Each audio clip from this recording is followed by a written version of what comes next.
প্রতিদিন 6 তাসবিহ লাজেম বানান। আমি বলি 5টা জিনিসকে জীবনে লাজেম বানান। 1 নাম্বার 5 ওয়াক্ত নামাজ জামাতের সাথে পড়বো। 2 নাম্বার রোজানা কিছু না কিছু তেলাওয়াত করব। আপনি বলবেন আমি তো তেলাওয়াত শুদ্ধ পারি না। আপনি সূরা ফাতিহা পড়েন, আপনি তো সূরা ফাতিহা পড়েন, আপনি সূরা ফাতিহা পড়েন 100 বার, আপনি সূরা ইখলাস পড়েন 100 বার। 2 নাম্বার কিছু না কিছু তেলাওয়াত করব। 3 নাম্বার রোজানা কিছু না কিছু জিকির করব। 4 নাম্বার রোজানা কিছু না কিছু সাদাকা করব। 4 নাম্বার কি বলেন? বলেন সাদাকা বলেন। তো আলেম মানুষ আপনি 5 টাকা সাদাকা করেন, আপনি ইমাম সাহেব আপনি 10 টাকা সাদাকা করেন। এবার ইনশাআল্লাহ কয় না, 1 কাপ চা কম খেয়ে ওই টাকাটা সাদাকা করেন। সাদাকা অভ্যাস বানান, যে সাদাকা আমার অভ্যাস। তাহলে নামাজ, তিলাওয়াত, জিকির, সাদাকা এই 4টা লাজেম করব।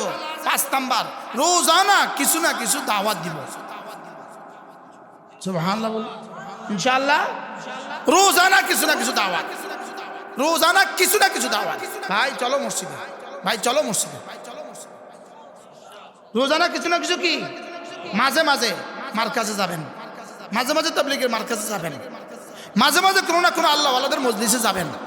যেই নামাজি পাঠ করিবে 3 বার 3 বার 3 কুল, সকাল সন্ধ্যায় পাঠ করিলে যথেষ্ট হবে 2 কুল।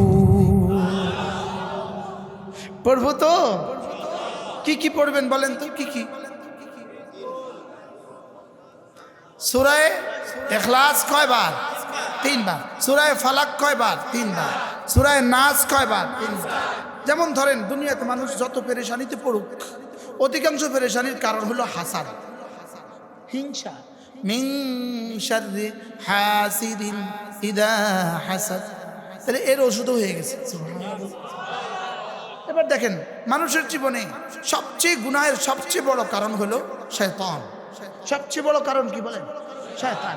এবার বলে মিন শাররিল ওয়াসওয়াসিল খান্নাস। এবার দেখেন মানুষের জীবনে সব মুসিবত আসে হয় জিনেদের থেকে অথবা মানুষের থেকে, জিন থেকে অথবা মানুষ থেকে। গাছের থেকে তো মুসিবত আসে না। মনে হয় বুঝেন না কথা? হ্যাঁ, তো আল্লাহ তাআলা কি বলেন? মিনাল জিন্নাতি ওয়ান নাস। আল্লামা ইবনুল কাইয়িম আল জাওজিয়্যা আলাইহির রাহমাত তিনি লিখেছেন যে মানুষের জীবনের চাওয়া 2 প্রকার। মানুষের জীবনের চাওয়া কয় প্রকার? 2 প্রকার। কিছু চাওয়া হলো সে এগুলো লাভ করতে চায়, আর কিছু চাওয়া হলো এগুলো থেকে বাঁচতে চায়। কি হুজুর দোয়া করেন যেন ক্যান্সার না হয়। এখানে কি চাওয়া না বাঁচতে চাওয়া? তো তিনি বলেন যে মানুষের চাওয়া 2 প্রকার। বলেন চাওয়া কয় প্রকার? কি কি? একটা হলো কি প্রিয় বস্তু পাওয়ার আশা, আরেকটা হলো কি অপ্রিয় বস্তু থেকে বাঁচার আশা। বলেন সবাই তো আমরা এটাই চাই, সকলে আমরা এটাই চাই যে ভালো কিছু ঘরে চলে আসুক আর অপ্রিয় কিছু জীবনে না আসুক। তাহলে ডাকাতি প্রিয় না অপ্রিয়? প্রিয়। সবাই যে বলেন না প্রিয় না অপ্রিয়? এবার বলেন তো মিনাল জিন্নাতি ওয়ান নাস, ডাকাতি থেকে বাঁচার তাবিজ আছে না নাই? আচ্ছা এবার ক্যান্সার প্রিয় না অপ্রিয়? এবার মিন শাররি মা খালাকা আছে না নাই? তাহলে এবার বলুন তো দেখি আপনি জীবনে আপনার অপ্রিয় বস্তু কি কি আছে? আপনি এত কিছু জানেন না, রব যেগুলো জানে। সুবহানাল্লাহ বলেন না। আপনার প্রিয় বস্তু কি কি আছে? আপনি এত কিছু জানেন না, রব যেগুলো জানে। যেমন আপনি কখনোই প্রিয় বস্তুটা আবেদন করেন নাই, আল্লাহ আমার চোখের জ্যোতিটা সুন্দর রাখো, এটা আপনি কখনোই আবেদন করেন নাই, কিন্তু এটা কিন্তু আপনার প্রিয় বস্তু। আপনার আরো হাজারো প্রিয় বস্তু আছে যেগুলো আপনি জীবনে কখনো কি করেন নাই, আবেদন করেন নাই। আল্লাহ আপনার ছেলে আছে 6 বছর বয়স, আল্লাহ আমার এই ছেলেটার জন্য একটা নেককার বিবি দিও, এটা কিন্তু আপনি আবেদন করেন নাই। আপনার 3 বছরের একটা মেয়ে আছে, আপনি কিন্তু আবেদন করেন নাই, আল্লাহ আমার এই মেয়েটার ঘরে একটা দিনদার ছেলে দিও, এটা কিন্তু আবেদন করেন নাই। আপনার কত হাজারো আবেদন আছে যেগুলো আপনি জানেন না। আপনার জীবনের কত হাজারো চাওয়া আছে যেগুলো আপনি জানেন না। আর আপনার জীবনের কত হাজারো অপ্রিয় বস্তু আছে যেগুলো আপনি জানেন না। আল্লামা ইবনুল কাইয়িম আল জাওজিয়ার বিখ্যাত কিতাব তাদাব্বুরাতে ইবনুল কাইয়িম, এই কিতাবের মধ্যে তিনি লিখেছেন এই 3টা সূরা একজন মানুষের জীবনের সব চাওয়ার জন্য সূরা, একজন মানুষের সব অপ্রিয় বস্তু থেকে বাঁচার সূরা। কি শুনলেন? এটাকে তাবিজ বানান, তাবিজ, গলার তাবিজ বানান। ছেলেকে শিখান, মেয়েকে শিখান, ছেলেকেও পড়তে বাধ্য করেন, মেয়েটাকেও পড়তে বাধ্য করেন। এটা পড়লেন হেফাজতের চাদরে ঢুকে গেলেন। আল্লাহ তাআলার হেফাজতের চাদরে কি পড়বো তো বলেন না ইনশাআল্লাহ? না, প্র্যাকটিক্যাল না করলে হয় না। পুলিশ শুধু ওয়াজ দিয়া জীবনে কোনোদিন পুলিশ হবে না। শুধু বক্তৃতা দিয়ে জীবনে কখনো পুলিশ হবে না। কি শুধু বক্তৃতা দিয়ে জীবনে কখনো আর্মি হবে না? বাস্তব না বাস্তব? শুধু টিচারের অঙ্কের বক্তৃতা দিয়ে জীবনে কোনো ছাত্র একটা অঙ্কও পারবে না। শুধু ড্রাইভিং আমি কিন্তু ড্রাইভিং দেখি। আমি আজকে 20 বছর ড্রাইভিং দেখি, ড্রাইভারের পাশের সিটে বসি, আমি কিন্তু ড্রাইভিং দেখি, লেকিন আমি পারি না। কি আপনি ড্রাইভিং পারেন না? কয় বছর ড্রাইভিং দেখেন? 35 বছর ড্রাইভিং দেখে পারে না। চিন্তা করেন। আমিও 20 বছর দেখি কিন্তু পারি না। আমি পারি, মাঝে মাঝে গাড়ি চালাইতে পারি হরতালের দিন। ঢাকার রোডে হরতালের দিন চালাইতে পারি, আর যেদিন আর হরতাল থাকে না ওই দিন আর পারি না। হরতাল কয়দিন? বারহাল হরতালের দিন ওই বাচ্চারা দিলেও পারবে। বারহাল শুধু দেখার দ্বারা কি হয় না, পারা হয় না। শুধু শোনার দ্বারা কি হয় না বলেন? প্র্যাকটিক্যাল করা লাগে। এখন দেখেন 10:39 পড়েন। বিসমিল্লাহির রহমানির রহিম। কুল হুয়াল্লাহু আহাদ আল্লাহুস সামাদ লাম ইয়ালিদ ওয়া লাম ইউলাদ ওয়া লাম ইয়াকুন লাহু কুফুয়ান আহাদ। বিসমিল্লাহির রহমানির রহিম।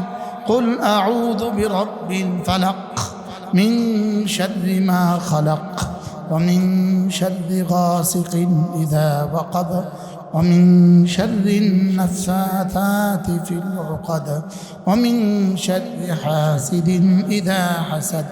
بسم الله الرحمن الرحيم.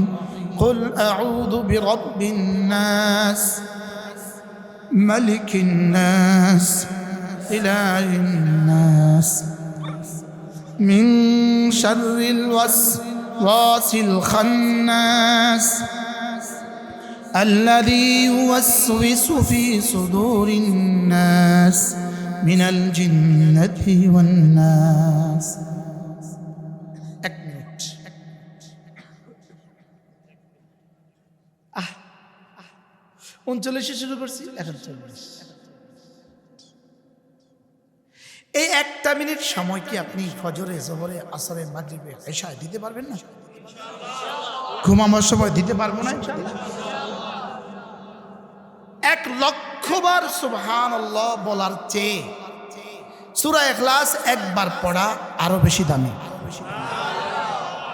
এখন প্রশ্ন, হুজুর 1 লক্ষ বার পড়লে সেটার কি দাম নাই? ওটা একবারই তো উহুদের চেয়ে দামি। হুজুর কি বলছি? একবারই তো উহুদের চেয়ে দামি। সেখানে 1 লক্ষ বার কত, সেখানে 1 কোটি বার কত, লেকিন সূরা ইখলাস আল্লাহর কসম তার চেয়ে দামি। লেকিন কে পড়বে? যারা নিয়মিত পান খান, হাসরের ময়দানের জন্য তৈরি থাকেন, অপেক্ষায় থাকেন। হাসরের ময়দান কায়েম হবে, আপনি তৈরি থাকেন। রব্বে কারীমের কাছে প্রশ্নের উত্তর দেওয়ার জন্য তৈরি থাকেন। সূরা ইখলাস কতবার পড়েছো জীবনে? পান কত কিলো খেয়েছো বলো? যারা বিড়ি খান, প্রশ্নের উত্তর দেওয়ার জন্য তৈরি থাকেন। কালেমা তৈয়বা কতবার পড়েছো আর বিড়ি কয়টা খেয়েছো বলো? প্রশ্নের উত্তর দেওয়ার জন্য তৈরি থাকেন। জীবনে সাদাকা কত করেছো আর পান কত কিলো খেয়েছো বলো? 5 টাকা একটা পান এখন কত টাকা আমার জানা নাই। একটা পান 10 টাকা। আচ্ছা, যদি 10 টাকা হয় তো 10টার দাম কত? আপনার বেতন 8000, আপনি ডেলি যদি 100 টাকার পান খান তো মাসে কত টাকার খাইলেন? আপনার আর থাকলো কত? তা আপনাকে যদি আপনার রব জিজ্ঞেস করে কি রে কিল্লি, এটা কি জিজ্ঞেস করবে না? আপনি ভাবছেন এটা জিজ্ঞেস করবে না কি? হুজুর আপনি নিয়ত করেন, আপনার কোন ওস্তাদকে পান খেতে খুঁজবেন না। হুজুর আপনি নিয়ত করে ফেলেন ইনশাআল্লাহ।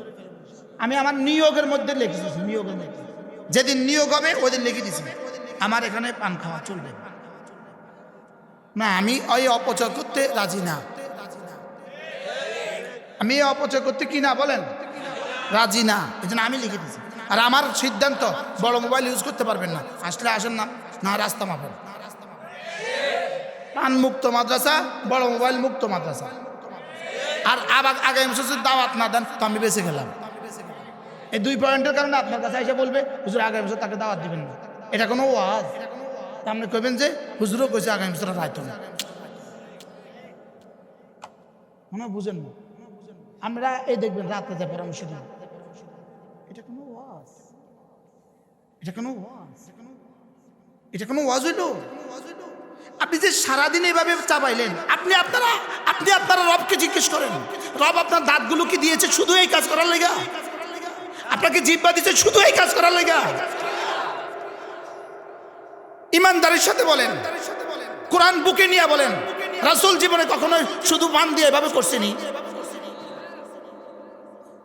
পুরো সিরাতের সবগুলো কিতাব খোলেন, দেখি সিদ্দিক আকবর এই কাজ করছেন, ফারুক আজম এই কাজ করছেন। আপনি কেন করেন এটা? আপনি বলবেন আকাবের করেছে, কোন আকাবের করেছে? তা হাকিমুল উম্মত করছে দেখান, কাসেম নানুতুবি করছে দেখান, হযরত মাদানী করছে দেখান। সকলের তো জিহ্বা নড়তো, জিকির দিয়া জিহ্বা নড়তো। আপনার জিকির কি আপনার ঠোঁটকে দিয়ে নড়ে? শুধু মান দিয়ে না, টান দিয়া। কারোর পান দিয়া, কারোর টান দিয়া, কারোর গান দিয়া। এক্সকিউজ মি, মাফ করবেন আমাকে, চলতেছে।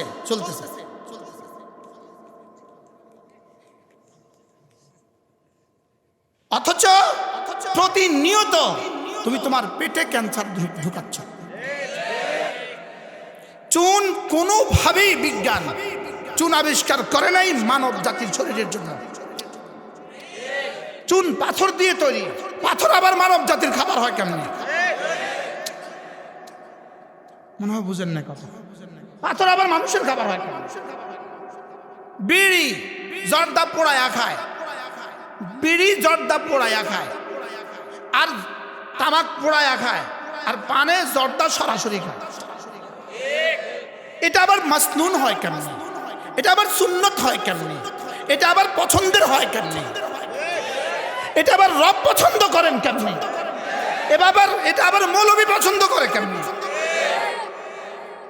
আপনি আপনার বিবেককে জিজ্ঞেস করেন, জীবনে কত টাকা অপচয় করেছেন আর আপনার শরীরের ভিতরে কত ঢুকিয়েছেন? আপনার শরীরের ভিতরে কি পরিমাণ জারম ঢুকিয়েছেন? আপনি কি পরিমাণ ক্ষতি আপনার শরীরের ভিতরে আপনি ঢুকিয়েছেন? এখন তো মুশতাক নবীর কথাকে শক্ত লাগে, লেকিন যেদিন ক্যান্সার হবে সেদিন বুঝবেন এই কথাটা কত জরুরি। রাগ করছেন মনে হয়? এটা মৌলবীর শান হলো কেন? ওরা বিড়ি খায়, আপনি